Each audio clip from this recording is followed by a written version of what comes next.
Evening, everybody. I just want to start with kind of tagging on with what Chris had talked about in the work that we'll be doing here in the future. Like right now, the crews are out and we're kind of still in that defensive posture where we're going point protection, we're going structure to structure. We're trying to find places where we can establish control lines and start trying to limit the amount of acreage grown. So we're doing both of those at the same time, and as more resources come in, we're able to pick up more and more stuff to do that with. One of our challenges right now, though, is the fact that we're not the only ones having fire. There's a lot of fire in the state of Washington, there's a lot of fire in the state of Oregon. Northern California has been on fire for as long as we have. They're going through a cycle of changing out crews and teams right now. Idaho, Montana, and Colorado are all very busy with fire, so the national system is taxed.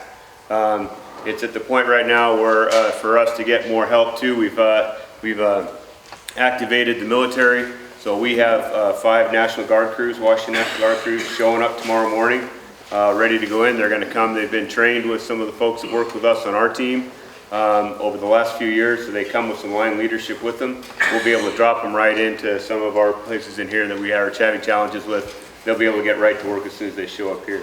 Washington DNR has given us some of their crews, plus all the engines that they've sent up have been a huge help in getting us in here. We've got probably more aircraft on this fire than most other fires in the region, for sure. We were here early, we were here first, we gobbled up a lot of stuff, and we've held on to it while we've been here. But going forward, just with the things that are going on right now, it's some of the simple things that you wouldn't think about. The national caterer contract, the people that use to feed us, there are no more caterers left. There's no more shower units left. Everything's out in the woods and being used in other places. So that does trip up for us once that happens. Being able to get like the National Guard here, the U.S. Army will get kicked in here in a little bit. We're reaching up to Canada's bringing some folks, and I know they've made contact with Australia and New Zealand, who we often trade partners with. We've gone back there to fight fires for them during our winter, their summer, and they'll come out and help us out, and they've been with us here too. So they'll be showing up here, or they'll be starting to make contact with them, bringing them in to help out the overall effort also. That's really, the big part of where we are. Like Chris said, we had built the plan for the Wolverine fire to withstand a weather pattern like we had the last couple of days, and that's doing really well. It's doing what we want. We're starting to get our heads together, starting to get some plans. We started off a little bit rocky at the beginning, but one of the things that a Type 1 team does is make order out of chaos, and that's what we're trying to do right now. We're starting to get some order in here. You'll start to see some names popping up on our maps. You'll start to see where we've got some things broken out. Some of the names might change a little bit as we work through how we're going to pay for these things and how things are going to get cost share when we get into something like this, where we're dealing with not only the Forest Service, but with the BLM, with the state, with the county.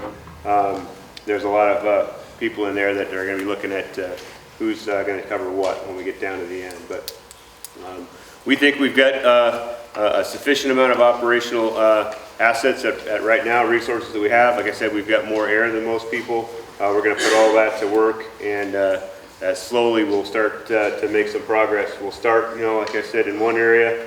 We're feeling better about getting containment down here, right around in Chelan. That's where we started. We'll start moving our way out. We're feeling pretty good about the stuff on the other side of the river in Douglas County. There's still some challenges up in this upper area in McNeil Canyon, but we are getting resources in to help them out. BLM's helping us out on that side, and as we move along, we're starting to get engaged up here in Black Canyon and McFarland Creek. We're putting in some more folks. We're going to have a whole other camp set up out at Balta Lake. They'll be moving in and starting to help get some of this stuff going. We'll be sharing resources with them back and forth, and we've been talking with, we kind of talked with the teams for the next couple of fires up north from us. We kind of broke a line down in here. They're going to take everything up north, and we were taking everything on the south side, but we're working with them, and if, as we get into getting into operations, we'll do what we kind of call the Lend-Lease program. If we have a couple of critical days where we need to get something done, they'll lend us some crews. If they do, we'll lend them some crews. We'll go back and forth, and that's just how, in the region, we'll start sharing assets that we have around the region so that we can help each other out and make sure that we're trying to get the most important stuff covered. One of the other advantages that we have right now as of this morning with everything that went on, the way we're doing our reporting, we have forms that we fill out and we turn in every night that kind of tell us the story of what we're doing. And like Chris said, In a lot of these areas, and even still up here, and even still up in Stehekin, one of the boxes that I check is potential future threat.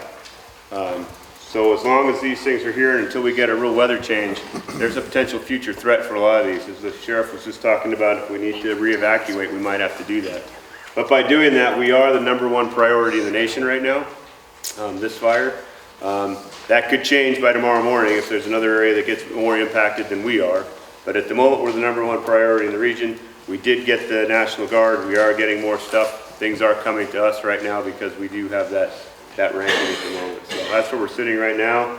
That's where the work is going to be focused for the next few days, is trying to get in front. And like we did when we came in and started on Wolverine, we start by trying to protect all the values at risk. Then we start looking at plans where we can get in and stop the fire from moving. And then eventually we get around it and we start cleaning it up and mopping it up.